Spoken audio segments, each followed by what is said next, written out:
Kita membongkar pemikiran Buya Ar-Razi Hashim dengan cara yang adil, beradab, dan aman tauhid. Yang diuji adalah gagasan, bukan pribadi. Yang dipakai pisau adalah tauhid universal Romi tanpa gelar bukan sentimen.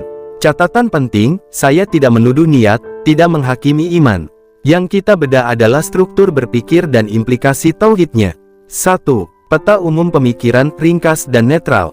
Dari berbagai pernyataan dan corak dakwahnya, pemikiran Buya Ar-Razi Hashim dapat dipetakan sebagai penekanan kuat pada tauhid rasional kritis, kritik terhadap tasawuf mistik, ilham, dan klaim batin, kecenderungan membersihkan agama dari unsur metafisik non-tekstual, penempatan akal sebagai alat utama klarifikasi tauhid.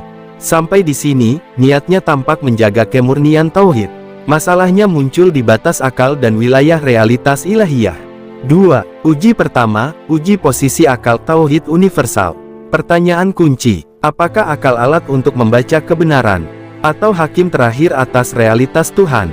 Dalam tauhid universal, akal sama dengan alat makhluk, bukan standar zat, bukan penentu batas realitas. Problem yang muncul, jika seluruh yang tidak terjangkau akal ditolak, maka tauhid justru dipersempit ke kapasitas makhluk. Tauhid universal menegaskan, Allah melampaui akal, namun tidak bertentangan dengan akal. Menolak yang melampaui akal menjaga tauhid, bisa jadi menjinakkan Tuhan agar muat di logika manusia. 3. Uji kedua, penolakan dimensi nur dan batin. Pemikiran Buya Ar-Razi Hashim cenderung curiga terhadap istilah nur, ilham, laduni. Menganggapnya rawan hurafat, secara kehati-hatian valid. Secara ontologi tauhid belum tentu lengkap. Dalam tauhid universal, nur bukan entitas baru. Nur adalah cara realitas ilahi terbaca oleh makhluk. Menolak nur sama dengan mereduksi wahyu menjadi teks mati. Al-Quran sendiri menyebut nur, menyebut hidayah, menyebut dibukakan dada. Jika semua itu diperas hanya menjadi logika literal, maka agama berubah dari petunjuk hidup menjadi sistem argumen. 4. Uji ketiga, tauhid atau antropo-rasionalisme. Pertanyaan tajam, apakah Tuhan disucikan dari penyerupaan, atau justru dibatasi oleh cara berpikir manusia modern?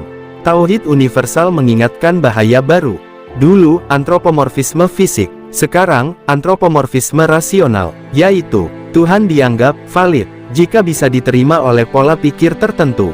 Ini halus, tapi serius. 5. Uji keempat, dampak sosial dan spiritual. Mari uji buahnya, bukan niatnya. Apakah pemikiran ini melahirkan ketenangan batin, atau melahirkan kegelisahan debat tak berujung? Apakah umat semakin rendah hati, atau semakin sibuk membongkar orang lain? Tauhid universal menilai, tauhid yang benar menundukkan ego, bukan hanya memenangkan argumen. 6. Titik lemah utama dirumuskan tegas. Kelemahan utama pemikiran Buya Ar-Razi Hashim, jika dibaca dengan tauhid universal, terlalu fokus membersihkan agama dari yang dianggap gelap, hingga berisiko mematikan dimensi cahaya. Akibatnya, agama aman secara logika, tapi kering secara ruh, benar secara debat, tapi miskin hikmah. 7. Formulasi tauhid universal sebagai koreksi, bukan penolakan. Tauhid universal tidak menolak rasionalitas, tapi menempatkannya di bawah realitas ilahi, bukan di atasnya. Kalimat korektif, akal menjaga agar kita tidak sesat, namun nur menjaga agar kita tidak kering. 8. Pertanyaan tajam untuk pengikut pemikiran ini. Silakan gunakan ini sebagai uji publik. Apakah yang tidak bisa dijelaskan akal pasti batil? Apakah Al-Quran hanya untuk dipahami, atau juga untuk menghidupkan hati? Jika tauhid hanya logika, mengapa Nabi menangis, berdoa, dan bermunajat? Apakah kita sedang menyucikan Allah, atau menyederhanakannya? Penutup adil dan tegas.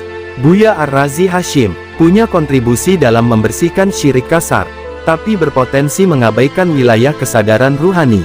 Tauhid universal tidak memilih, mistik tanpa akal, akal tanpa nur, tapi akal yang tunduk, dan nur yang membimbing.